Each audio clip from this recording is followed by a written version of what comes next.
Welcome to the third installment of OS Talks. I'm here today with Anthony Olsen. You may know him better as the guy behind Joomla Bamboo. If you've ever looked at any of the great templates that are out there for Joomla, certainly Joomla Bamboo is one provider of those. So Anthony, welcome to this the third installment of OS Talks with OSTraining. Hey Rod, thanks for having me. It's It's great great. to be here. Now, I can already tell you're not an American. So, Is where are it you? that obvious? Yeah, it is. Where are you from? I'm in Melbourne. I'm just based in a suburb in the inner city. You can see. I wish I could show you out the window here. I'm not sure if you'll be able to see this, but I've got this great view of the Oh, city skyline. very nice. Just out my window. Yeah, I just moved into this office just before Christmas actually. I've been working out of the front room of my house for the last 5 or 6 years, and it just kind of got too much. I've got three little girls, and I love them to bits, but it's hard to stay focused if they're coming in Well, and that's something I've heard about you. all the You put family time. first. Oh, do I? That's good. Where did you hear that? Oh, from a couple of guys around. I don't know, and I think Okay. that's great. I think that's Yeah. tremendous. All right, so tell us a little bit about Joomla Bamboo. You've got clients probably all over the map. What's that like? Well, so basically I run Joomla Bamboo, the template company. I've been going for about 6 years, or coming into my seventh, I guess. Late in 2006, I started to look at, I needed a website to build actually I'm a trained acupuncturist. And I needed a website for my acupuncture business and looked at Joomla and just basically got hooked. So since then, I've basically just been working by myself,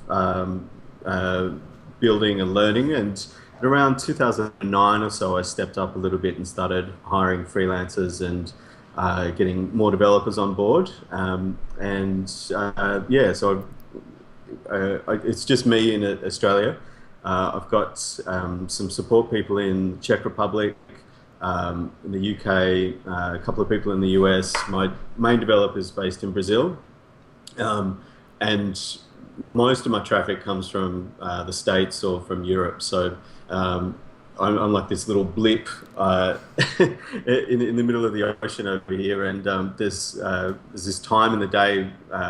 Which I call it's like going on the dark side of the moon, where all the email stops and all the Skype stops, and I can just sort of get down to work. So that happens at about 1 p.m. my time. So so it's quite interesting. Well, I was going to ask you, what's it like managing a company in all of those crazy different time zones? It's certainly complex. It works for me, given that most of our demands for support come overnight. So having my main developers and support people around when everybody else is awake is a really good thing. In the early days, I used to wake up, and just check my email, and there'd be 1,000 support requests, or not 1,000, but enough for me to kind of start sweating straight away. So it's good now to wake up and just basically have most of the support covered and have some people that are already kind of preparing me for the day, so I can see what needs to happen. But we rely heavily on online management tools, obviously. We've actually just moved to a system called Podio recently, which is sort of like a Facebook plus Basecamp plus Dropbox. It's a very configurable system, and it works really well for us. We've got this really great timeline, so I can wake up in the morning and just sort of see what the activity's been like over the day, and just kind of hook into the discussion straight away. We also use HipChat as a messaging app, and that's working out pretty well. That's a new addition, actually. I was using Skype for quite a while, but Skype is too full of distractions. And sometimes glitches, as we're seeing right now, but that's Yeah, okay. right. Talk about the tech scene in Australia a little bit. Like, you're in Melbourne. Of course, Sydney's the bigger city to the northeast, or I guess to the east. But tell us a little bit about what you see down there. I think Melbourne's certainly got a reputation for being pretty clued in and pretty big in terms of the tech scene, and particularly like theme development. If you know Theme Forest, the Envato guys, they're based in Melbourne. Um, I didn't know that. Okay. yeah, so it's and they're a stack of great designers and developers, and there's the local Joomla user group has got quite a few active members, so about 30 or 40 people that well, depends on the session, but maybe 20 to 40 people. Um, uh, I think WordPress is pretty big here in Melbourne as well. I think given that my focus is not really about Australia, it's about what's Right. going on in the UK and Europe. I actually in the US, I feel a little bit disconnected from what's going on here in Melbourne. Right. It's rare for me to actually get out and meet developers because I'm either working or going to the Joomla user group. Obviously, is a good way to connect, but yeah, I don't sort of spread myself out into the wider tech scene so much. Okay. Okay. So Joomla Bamboo, fantastic template design company, as I've mentioned. Again, I told you off camera I'm a huge fan and have used a number of your templates in projects through the years. So appreciate you a lot. Tell Yeah, us a great. little bit about what's in store for 2013. Well, just before Christmas, I made a pretty big decision, and I announced it on the blog a couple of weeks ago about basically dropping our framework. And we've joined up with Joomla, and we're focusing our development side of things in terms of the framework and templating in the T3 framework.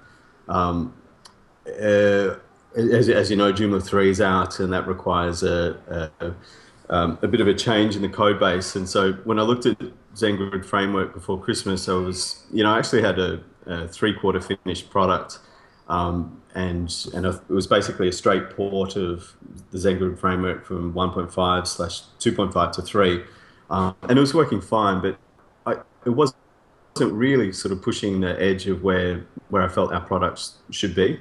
And so I took a look around at all of the other frameworks, and basically when I saw T3, I thought, well, actually this is kind of what I wanted the ZenGrid framework to be in 6 months' time. It's got some great user interface stuff. Some really nifty but simple developer tweaks as well. So I think it's actually a really developer friendly and user friendly framework. And so I contacted Hung, the head of Joomla, and said that I was interested in collaborating. He was over the moon. He was really excited about it. So I think it's a really great example for me about open source and how even though we're in a pretty competitive marketplace, that competitors can just sort of share projects and share code, and it seems to be working really well. Oh, that's great. Um, yeah, so we released our first T3 based template, Grid 3, at the sort of middle to end of January, and that's been received really well. And I think it's just going to be an awesome tool to build on. Well, you mentioned open source, so let me kind of hit you up. What do you see the future of open source being? Do you see Joomla as a project, really moving forward with the new 3.0 and 3.0x releases? Do you see a bright future for Joomla? Obviously, you're pretty heavily invested in it since right now, that's your entire business. So Yep. give me a sense, because you just attended Joomla de Melbourne. Yep. Give me a sense of what you think. I'm really excited about Joomla 3. I've, I've said before that the change in the release system, the release structure has been a little bit problematic for smaller teams, and it has certainly added to our work in terms of maintenance and creating new packages for the different versions. But I think that's something that we just have to wear because the advancements and improvements in Joomla 3 over 2.5 are just I don't think there's any way to compare it. I just love the interface. In the past, I've just been working in 1.5 pretty much for the last couple of years, and then 2.5 was a bit of an extension because we've only just, in terms of the process, I'd build in 1.5 and then move everything to 2.5. Okay. We've just dropped 1.5 sort of in December, so rather than starting from 2.5 and then going to 3 when I'm building a template, I'm just going to 3 straight away. You know, I just find it a lot easier and I guess a lot more usable. I mean, it's the interface, the access to the code. I think it's a vast improvement. Um, there's certainly, I mean, I think one of the challenges in the new release system is going to be about um, uh, getting the adoption rate from third-party extension makers to improve the speed of that. I think Joomla 3 actually saw a much faster uptake of support. But at the same time, I still think that there are a lot of people that are waiting to go to Joomla 3 before uh, basically waiting on third-party extensions and template providers like myself.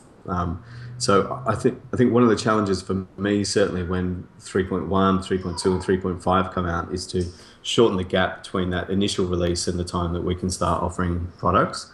And I think for Joomla 4, I think it's effectively the same. And what I can see in the code base changes and the discussion on the lists is that with any luck, the shift between 3.5 to 4 is not going to be a massive burden. And I think as soon as that process is softened, then it means that there's going to be more general acceptance from the public to actually just kind of click the upgrade button, or start using the latest version.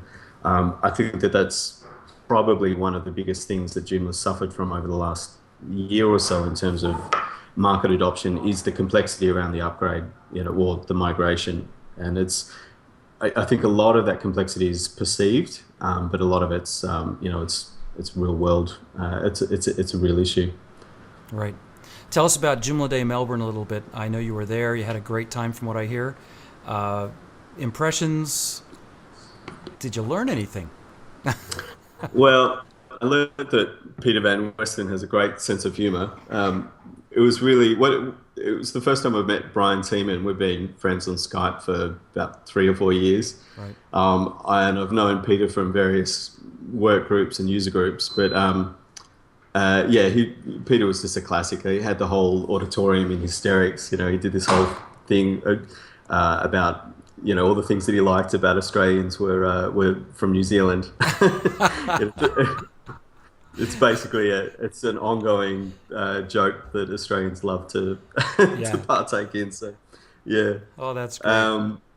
Yeah, it was great just to hang out with them, and we had a great dinner for the speakers' dinner, and that was very lively, very noisy, and was just a lot of fun. So, Anthony, thank you so much for joining us today. This podcast will be up shortly, and really appreciate learning a little bit more about Joomla Bamboo and about you personally, and just, hey, listen, give Melbourne a big hug for us. Yeah, I will. Enjoy that next Vegemite sandwich. Yeah. Yeah, great. Thanks, Rod. Thanks for having me. It's been awesome. Thanks, Anthony.